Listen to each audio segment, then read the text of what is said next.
guys! So, nandito na naman kami ulit para sa ating mission trip. Unang mission trip sa taong ito. Dito yan sa Malico, Pangasinan. Nagpunta kami dito noong January 21 at talaga namang napakalamig pala ng klima dito sa Malico. Para ka nang nasa Baguio. Kaya yung mga outfitan namin dyan, talagang parang ginaw na ginaw kami kasi maginaw talaga. So yan guys, nag-house visitation na kami, invitation para sa aming krusada na gaganapin sa gabi. At sa amin ngang pag-iikot ay nakilala namin itong sa Ate Trina na siyang nagtatanim ng parsley dito sa garden na ito. At ang dami pang ibang tanim dyan guys. Merong strawberry at iba't ibang klase ng bulaklak at mga halaman. So yun na nga, ginaw na ginaw kami dyan habang kami naglalakad. Pero sabi ng mga residente na kasama po namin, wala na daw yun. Mas malamig pa raw noong December kasi medyo maulan pa. Gayunman, kahit na ginaw-ginaw kami, ay in-enjoy talaga namin. Kasi wala namang ganyang klima sa Manila. At sobra din namin na-enjoy ang paligid dyan, guys. So, maganda yung mga nakikita namin habang naglalakad kami. Mga halaman, mga bulaklak, mga bundok. Ang ganda. So, heto ang Malico Elementary School kung saan namin gaganapin ang krusada pagsapit ng gabi. Ang luwag ng school na to. Ayan, ganyan yung kapaligiran niya guys. Ang tahimik. Wala akong masyado makikita mga bata kasi siguro nasa loob pa ng mga kwarto nila. Mailan lang ng mga naglalaro dyan sa ground at kami naman ay lakad-lakad lang din, nagpipicture at sinubukan ko na nga rin mag-record dyan guys na exhortation pero hindi ko natapos kasi ang daming panggulo. Pero okay lang naman. So, ito yung covered court ng school at nagsiset up na po kami para sa aming krusada ng alas 6 po ng hapon. At dahil maaga pa naman at tapos na rin kami makapag-ikot-ikot sa mga bahay, ay nagpamerienda muna ang ating po mga kapatiran. Ang sarap niyan guys, yung gawa po nilang kamote donut at kamote rolls. Love it! At pagsapit nga ng alas 6 ay nag-start na rin po ang ating pong programa.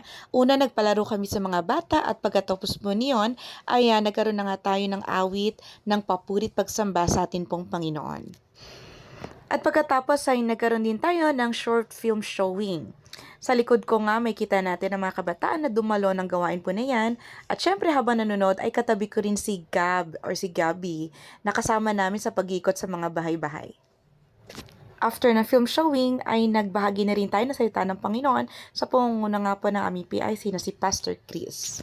And praise God sa mga kaluluwa po na tumanggap sa ating pong Panginoong Hesukristo. So glory to God po talaga. Marami po salamat sa inyo pong mga panalangin at patuloy po na support sa ating pong mission. And second day na nga natin dito sa Malico at napakalamig talaga guys. Good morning! Ngiting tagumpay ako dyan guys kasi nagawa kong maligo nang walang heater. Yes, talagang napakalamig po ng tubig pero thank God na pagtagumpayan ko siya. Sinubukan ko nga rin mag-record ulit ng video and yes, successful naman. Pinost ko po yan sa akin pong social media kung hindi nyo pa po napapanood. O diba, para kami nasa ibang bansa, kung minsan naisip natin bakit pa tayo lumalayo or nag-a-abroad, kung dito pa lang sa Pilipinas, napakarami ng magagandang lugar na pwede nating puntahan. Isa po ito sa blessing na natatanggap po namin bilang part po ng Gospel Bus Team, yung nakakapunta po kami sa iba't ibang lugar, iba't ibang probinsya, kasi ako personally, ang dami ko na pong napuntahan ng mga lugar sa akin pong pagmimisyon, kaya I'm very grateful sa atin pong Panginoon. At isa po ito sa mamimiss ko talaga, kasi this year, 2026, maaaring hindi na po ako makasama sa mga mission trip, dahil meron na pong ibang gawain or task na ibinigay po sa atin or pinagkatiwala sa atin ng Panginoon. But I'm hoping and praying na kahit minsan makasama pa rin ako sa ating pong gospel team. So heto na nga, kami naman ay bumabiyahe na patungo po sa next place ng aming pong krusada. Sa Tulnak, Pangasinan. Kaway-kaway naman po sa mga taga-Tulnak dyan. Hello! Sa pagdating namin dito ay hindi na po malamig. Kaya naman hinubad na namin yung aming pong mga jacket. At syempre ang unang bumungod sa amin ay ang masarap na lunch. After that, saglit lang po kami nagpahinga dahil pagsapit ng alas 3 ay nagtuloy-tuloy na rin po kami sa amin pong house-to-house visitation. So, ang kasama ko po dyan ay sina Sis Warly and si Sis Lorena. Alas 5 pa lang po ay marami na pong tao kagad dito sa lugar na pagdadausan ng krusada. Kaya naman nag-start na din po kami ng maaga. Buhay ko na, purihin na, buhay ko na, sa'yo sumamba, nananapin ka.